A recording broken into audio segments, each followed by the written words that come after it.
quero ler com você do verso 1 ao verso 15. Você encontrou aí? Se você encontrou, diga amém.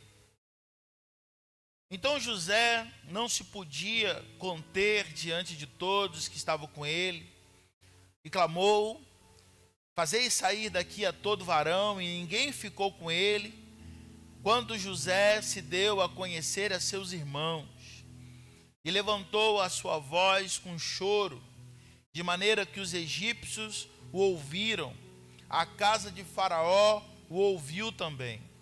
E disse José a seus irmãos: eu sou José. Vive ainda meu pai? E seus irmãos não lhe puderam responder, porque estavam pasmados diante da sua face. E disse José a seus irmãos: peço-vos, chegai-vos a mim. Chegaram-se. Então disse ele: eu sou José, vosso irmão, a quem vendeste para o Egito. Agora, pois, não vos entristeçais, nem vos pese os vossos olhos, por me haverdes vendido para cá, porque para a conservação da vida, Deus me enviou diante da vossa face.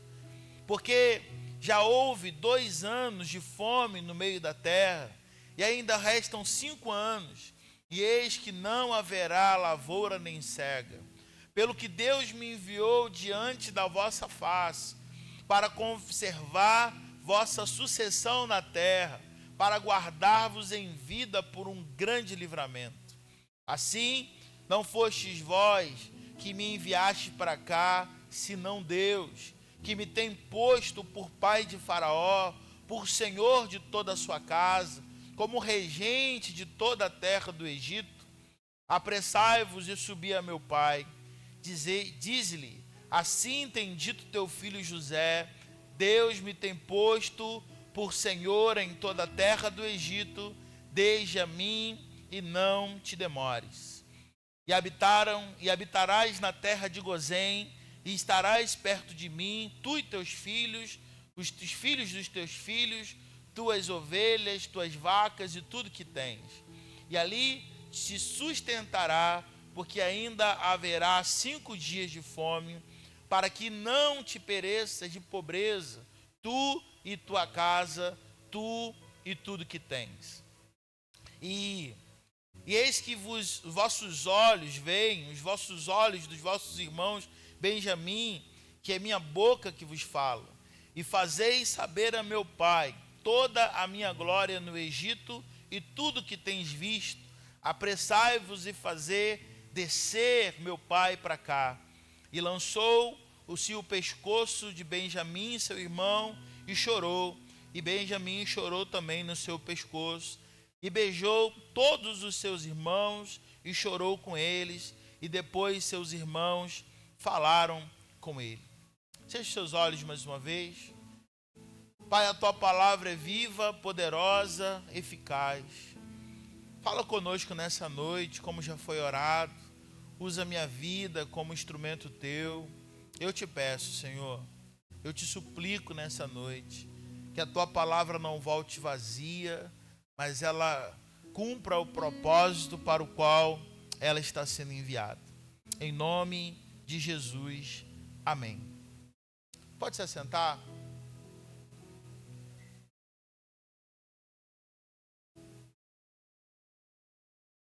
O tema dessa palavra nessa noite fala que depois da queda, a restauração. E quando nós olhamos para esse texto de Gênesis capítulo 45, a gente encontra José e a gente encontra os seus irmãos. Ali uma casa de Jacó. E assim como a casa de Jacó, ela não é perfeita, né? É uma casa de muitos desafios. Eu creio que a nossa casa também não tem perfeição. A nossa família também não há perfeição ali. E é interessante pensar, o foco dessa palavra nessa noite é pensar de como Deus restaurou essa família. Uma família com tantos desafios, de inveja, de traição, de dor. Mas essa família foi alcançada pela graça de Deus. Quando a gente olha na Bíblia, dificilmente a gente vai encontrar a família perfeita. Quando a gente se depara, então, com a genealogia de Jesus, a gente até toma um susto, porque a gente pensa que diante de pessoas tão complicadas, né? Famílias tão enroladas, né? Como pôde suceder, como pôde nascer Jesus, né? De uma família tão difícil. E pensar também que na família de Jacó não é diferente. Olhar para esse texto e pensar de um Deus que restaura essa família, marcada de tanta coisa. Quando nós olhamos para esse texto, é impossível a gente não se deparar que a família de Jacó, ela foi profundamente marcada por uma divisão. Você já viu família dividida? Você já viu casa dividida? A família de Jacó, ela foi marcada justamente por essa divisão, porque os irmãos de Jacó o venderam. Venderam ele como se vende um cacho de uva. Venderam ele como se vende um objeto.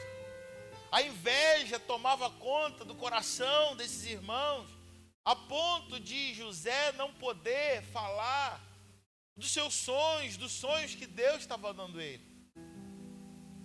Um dia José sonha que ele estava em determinado lugar, o céu, né?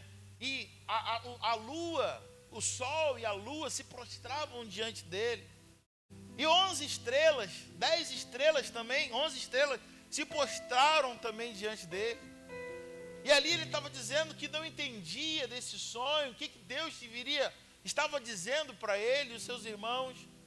Logo pensaram: você está achando que um dia a gente vai se prostrar diante de você, cara? Você acha que um dia a gente vai poder, sabe, o nosso pai, a nossa mãe vai se render diante de você? Você está viajando, né? E ali chacotavam de José, riam de José, porque de fato essa casa não era uma casa segura. Não era uma casa segura para de falar da sua vida. Muitas vezes nós olhamos e percebemos lares marcados por divisão.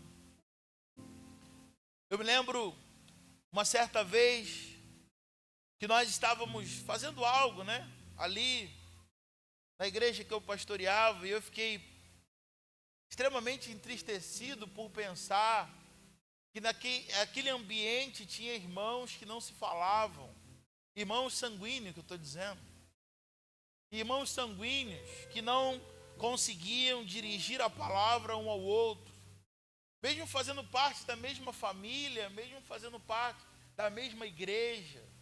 Era impossível pensar de sentar na mesa junto, de ter um dia como esse, como o Dia das Mães, e de fazer desse dia um dia de paz, um dia feliz. Muitas vezes nós encontramos famílias marcadas por tantas e tantas situações de divisão. E por anos houve silêncio, por anos houve mentira, por anos houve dor, mas Deus não desistiu de restaurar essa família. E eu creio, irmãos, que Deus também não desiste das nossas famílias também. Posso ouvir um amém de você? Que da mesma forma que Deus não desistiu, porque talvez aos nossos olhos é descarte. Nós vivemos uma geração, um tempo de descarte, né? Estragou, joga fora.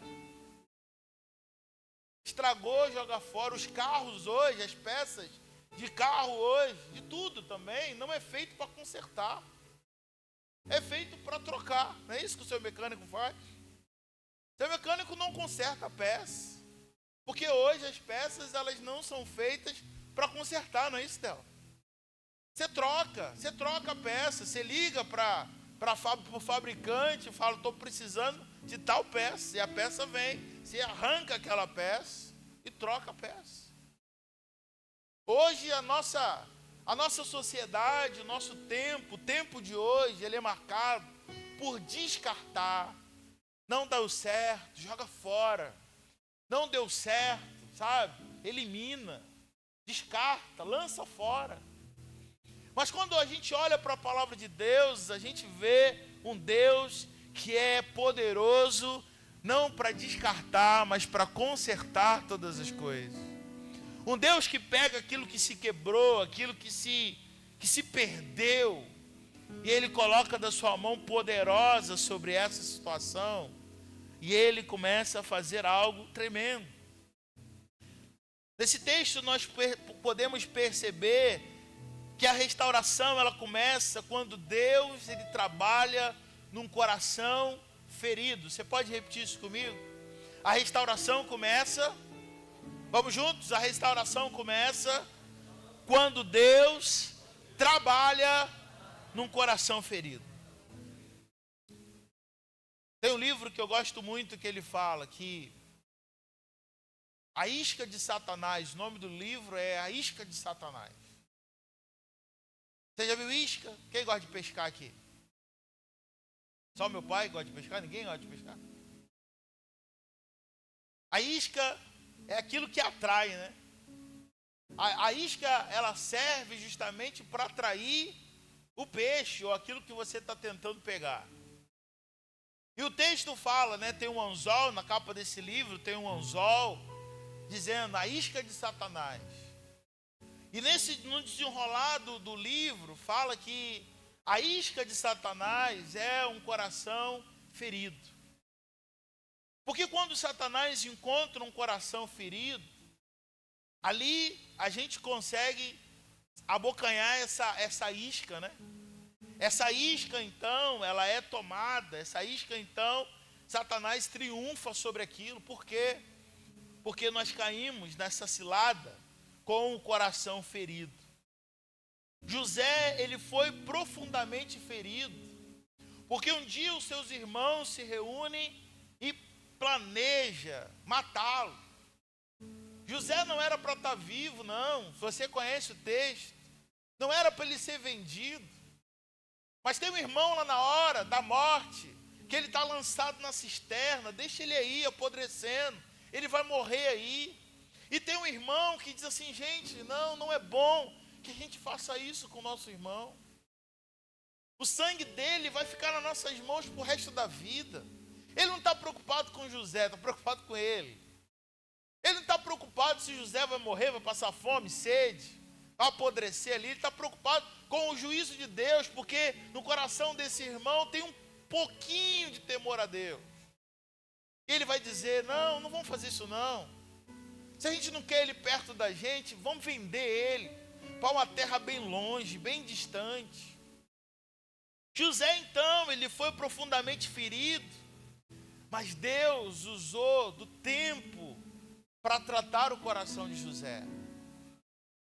A Bíblia vai dizer que José então é tirado ali daquela cova, daquele lugar de morte, e estava passando ali um grupo de pessoas, né, indo para uma terra distante, e os irmãos dele negociam ele por algum valor, dizendo, leva ele como escravo, nós estamos descartando, levando, pode levar. E a Bíblia vai dizer então que José vai para uma terra muito distante. Eu fico pensando que o coração de José até então está tão ferido, né? Poxa, meus irmãos me venderam. Meus irmãos me descartaram, como se eu fosse uma coisa, como se eu fosse um nada.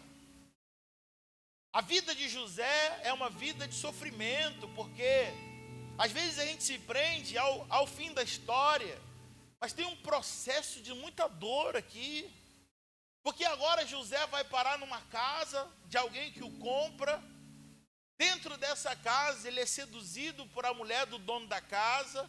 Ele foge e a mulher acusa ele de uma tentativa ali de assédio. Ele vai parar na prisão.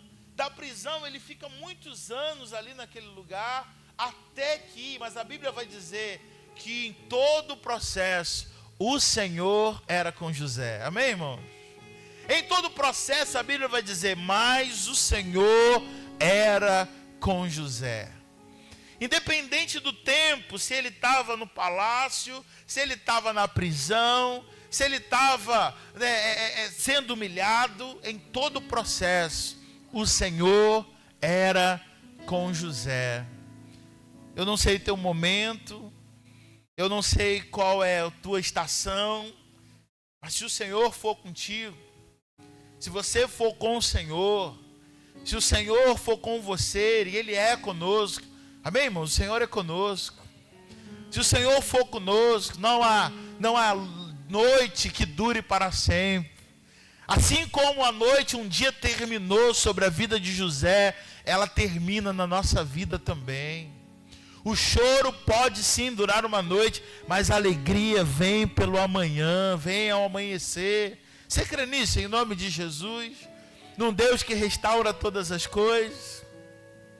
Mas antes de restaurar todas as coisas, a gente vai perceber que Deus está trabalhando a cura interior, nesse coração ferido. É muito interessante pensar que José, ele tem todas as possibilidades agora de vingança. Se fosse a gente, se fosse eu, se fosse você, né? Passou tudo. Por conta da inveja, de tanta situação dos irmãos, passou por tanta humilhação, sofrimento, prisão, escassez. Talvez agora José tenha uma grande oportunidade. Se você conhece o texto, o coração dele até cogita, fala assim, agora é a hora, né? Agora é a hora de eu pisar neles, agora é a hora de eu retribuir tudo aquilo que eles me fizeram.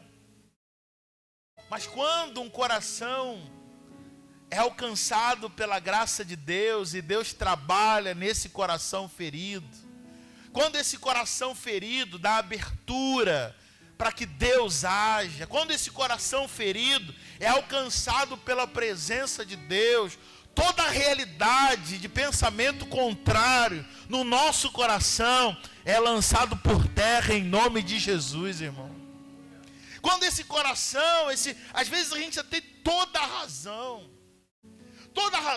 contra um pai que abandonou, toda a razão contra uma mãe que não cuidou como ela deveria, toda a razão, pastor, mas eu tenho razão porque meu irmão fez isso, a minha irmã fez isso. Eu tenho razão porque, sim, você pode ter razão.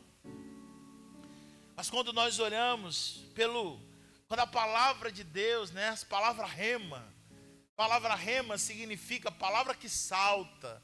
Quando a palavra ela salta para dentro da gente, a gente vai, os nossos olhos se abrem.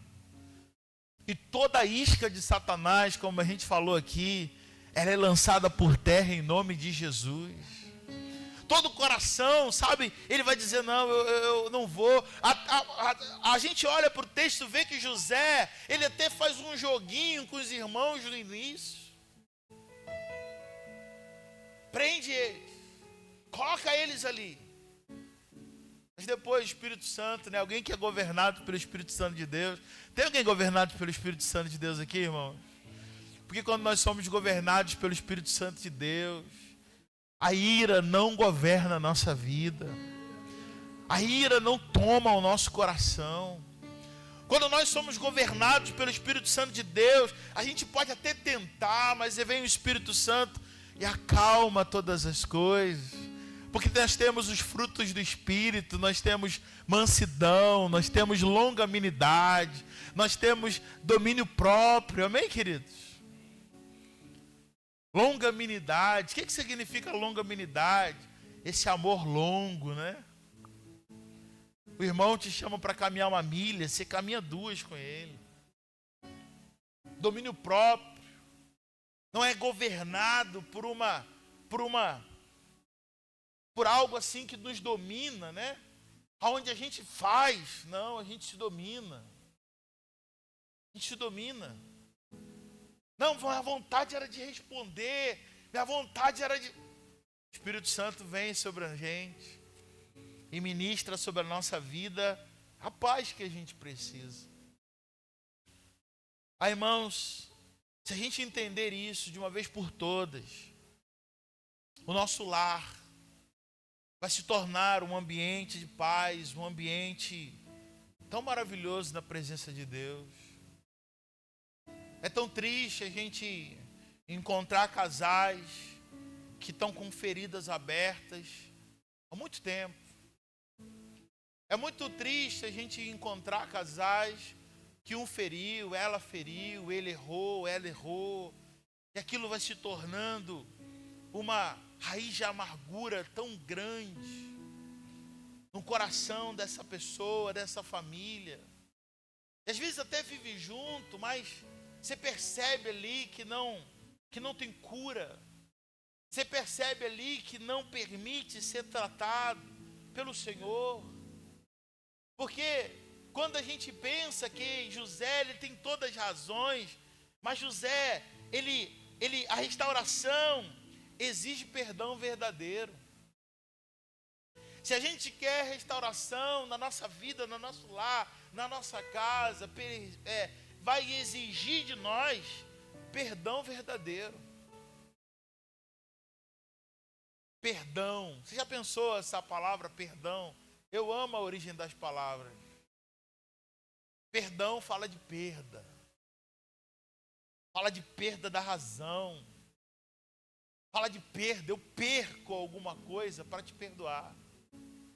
Eu perco, você perde alguma coisa para me perdoar. Algo ficou pelo caminho. Eu perco a minha razão. Eu perco, a minha vontade de estar certo. Eu perco tudo porque é como Jesus ali naquela cruz, quando nos últimos momentos Jesus ele olha para o céu e fala assim: Pai, perdoa esse povo, perdoa essa gente, porque eles não sabem o que eles fazem. Jesus tem toda a razão para mandar raios sobre aquele povo, sim ou não? Jesus tem toda a razão para dar ordem aos anjos e vir anjos de tudo que é parte, com espada, e exterminar a vida daquele povo. Mas Jesus ele perde. Jesus ele perde porque ele entende que a restauração verdadeira exige um perdão verdadeiro. Se a gente quer a nossa casa restaurada, a gente precisa aprender com José, que decidiu perdoar. E perdoar não significa colocar uma pedra sobre a nossa dor, mas significa escolher não se vingar. Perdoar significa não colocar uma pedra em cima, como se nada acontecesse, mas permitir que o Senhor coloque a mão sobre aquela ferida, e aquela ferida se tornar uma cicatriz futuramente. Vai lembrar, vai estar ali. Poxa, um dia eu me machuquei aqui. O Heitor um dia me perguntou: pai, o que é isso na sua mão? Falei: pai, filho, papai era tão levado quanto você ao mar, né? Fazia muita besteira. Um dia eu peguei uma pedra de gelo seco. Meu pai mandava eu comprar picolé lá no Gramacho, lembra, pai? Botava no ônibus, ia lá no Gramacho buscar picolé, né? Voltava com picolé vendendo, já vendia no ônibus voltando. E um dia eu peguei uma pedra dessa de gelo seco, botei na mão, só para ver quanto que eu aguentava. Gelo seco queimou minha pele, eu tenho uma mancha, né? E um dia o Heitor falou: pai, que mancha é essa? Eu falei: besteira. Eu tenho uma cicatriz, um dia me machucou, mas passou. Você talvez tenha cicatrizes, passou, está curado, é um lembrete. Você fez uma besteira, ou alguém te feriu, ou você se acidentou, mas hoje está curado. E dentro da nossa casa, irmãos, nós vamos precisar muito, porque perdão não é esquecer o que aconteceu, mas decidir não cobrar a dívida. Repita comigo isso para você gravar em nome de Jesus. Perdoar não significa esquecer o que aconteceu, mas decidir não cobrar dívida. Me deve, eu sei que me deve. Eu sei que um dia Prestei um dinheiro pro Vinícius, não é verdade não, tá um exemplo. Vinícius não me pagou. Vou deixar isso para lá. Deixa quieto. Não vou ficar, Vinícius, e aí aquele dinheiro? Eu decido, então, falar assim, Vinícius, meu irmão, vem cá. Lembra aquele negócio? Deixa aquilo quieto, tá? Deixa aquilo quieto. É por isso que a gente sempre orienta, não emprestar dinheiro para irmãos, né? Você abençoa. Ah, irmão, me empresta 500 aí. Pô, irmão, não tem 500. Tenho 100 para te abençoar. Mas toma esse 100 aqui, ó. E que Deus te abençoe. Agora só falta 400. É isso? Vai a paz de Jesus. Porque você pode, né? A gente percebe que às vezes não vai ter. E aí agora? E agora? Você perdeu um irmão, você perdeu um amigo, a pessoa fica envergonhada, para de vir na igreja, é uma salada, o diabo entrou poderosamente nessa situação, acabou. Então a Bíblia vai nos orientar, irmão, não empresta, dá. Se você tiver o 500, a causa foi importante, dá o 500. Porque senão aquilo vai virar uma salada, uma confusão. Não é isso que acontece? Isso vale para a igreja, isso vale para a família, isso vale para a sociedade, vale em tudo. Eu aprendo com essa palavra que famílias restauradas aprendem a perdoar como Deus perdoou. Não é fácil a gente construir um casamento, não é fácil a gente construir uma relação dentro de casa. Exige muito perdão, exige muita renúncia. A gente dizer, olha, eu te perdoo, aquela situação me feriu, mas eu decido hoje não te cobrar mais isso. Eu decido hoje abrir meu coração e permitir que Deus me cure. Mas o que Satanás ele faz é fechar o coração. E ele pega da nossa razão e ele vai dizer, mas ele te feriu, você não pode deixar isso parado. Ela te feriu, você vai deixar isso desse jeito? E a gente fala, é mesmo, né? Não vou não. O pastor até falou para perdoar, mas vou nada. Tá doido.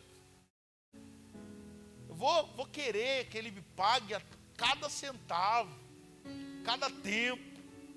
Eu vou querer que ela passe aquilo que eu passei. Não, irmão. Se a gente está orando por a restauração, se a gente tem orado nesse mês pela nossa casa, pela nossa família, que a gente escute o que o próprio Deus está dizendo para a gente nessa noite. José entende que Deus usou até a sua dor para preservar a sua família. Tudo tem propósito. A Bíblia vai dizer que há todo propósito para aqueles que amam a Deus. Você ama o Senhor? Você ama o Senhor? Tem propósito. A gente não entende às vezes o propósito de Deus. A gente está orando pela vida da Cristiane, nossa irmã Cris. A gente não sabe. Mas cremos num Deus que não nos abandona a nossa própria sorte. Mas como nós lemos hoje, domingo, nessa manhã, nossa vida está na palma da mão do Senhor. A gente não entende, né? Del saiu 12 dias internado, 10 dias internado. Poxa, estava tão bem. Encontramos o Del aqui no domingo. Do nada. Propósito. Não sabe o que poderia acontecer nesse período de 10 dias, onde ele foi reservado, né? A todo propósito. José, ele vai pegar da sua dor e ele vai entender. Deus utilizou disso para eu crescer. Deus utilizou dessa circunstância para eu chegar até aqui. Porque a palavra de Deus vai dizer que um dia José, o Senhor se lembrou, Faraó tem um sonho perturbado, chama os seus funcionários do palácio, né, sábios, dizendo, eu quero que vocês me digam o que eu sonhei, o que eu disse. E o significado desse sonho, ninguém pode. Mas aí o copeiro falou, rei, o senhor me prendeu aquela vez, né? Lá na prisão tem um homem lá que desvenda sonhos. ele pode contar para o Senhor, talvez. Ele me falou que eu estaria de volta aqui. Ele disse que o padeiro ia morrer e que o Senhor ia me devolver o meu cargo. E aconteceu justamente o que ele disse. O padeiro morreu e o Senhor devolveu o meu cargo. Manda chamar esse homem. E José vem.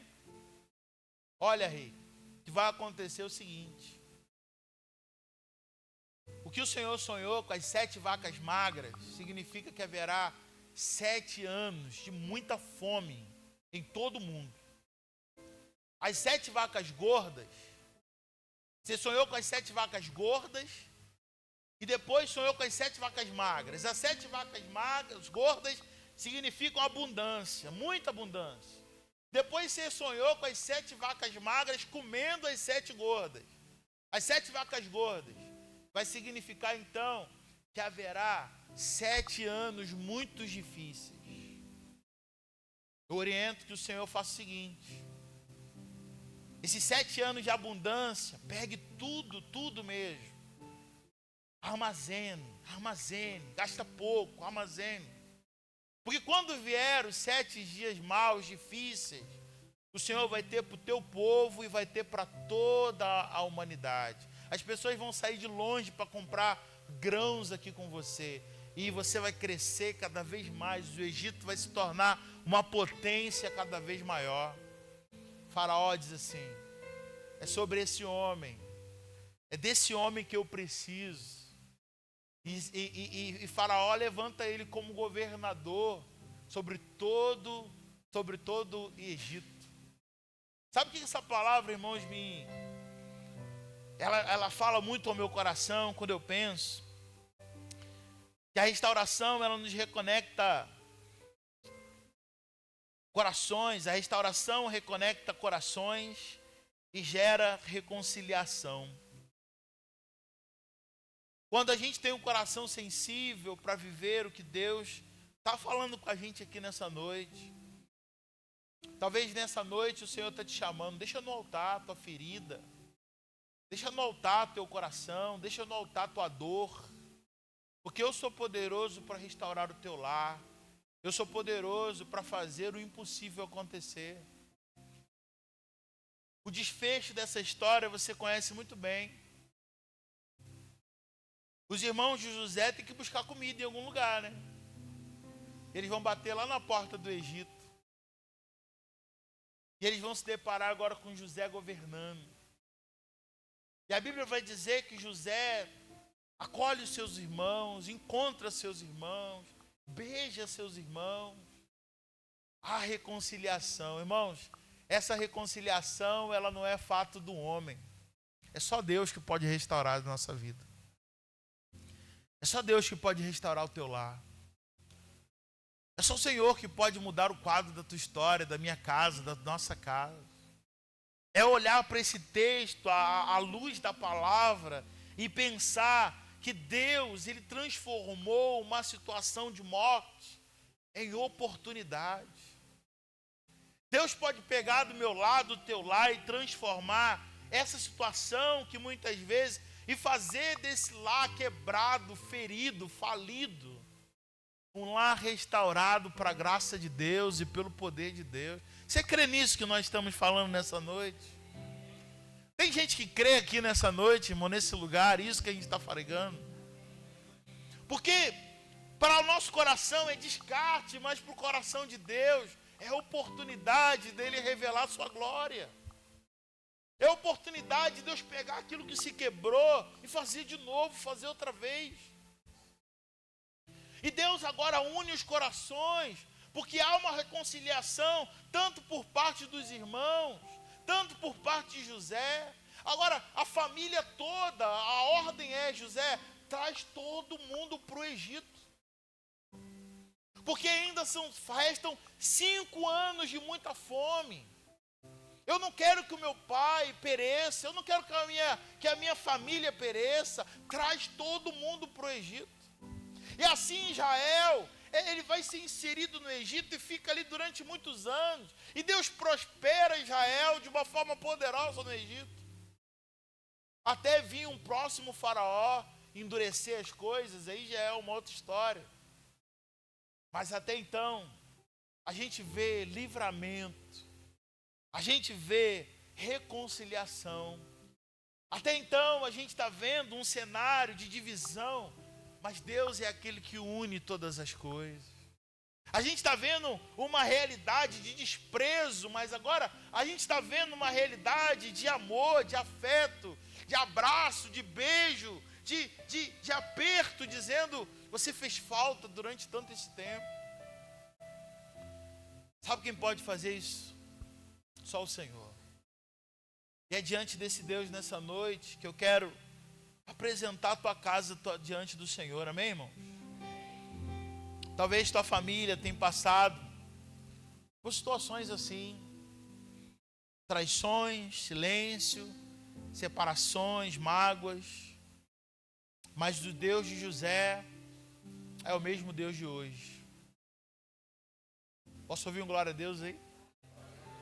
O Deus de José é o mesmo Deus de hoje. É o mesmo Deus que cura, que pega nossas feridas abertas e cicatriza elas. O mesmo Deus de José é o mesmo Deus que reconcilia. Está separado, quebrado, mas Ele une de novo. E Ele faz tudo novo.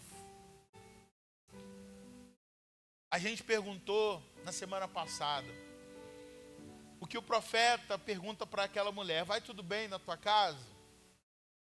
Se ainda não, Deus pode fazer e bem de novo, amém, irmão? Deus pode fazer e bem de novo.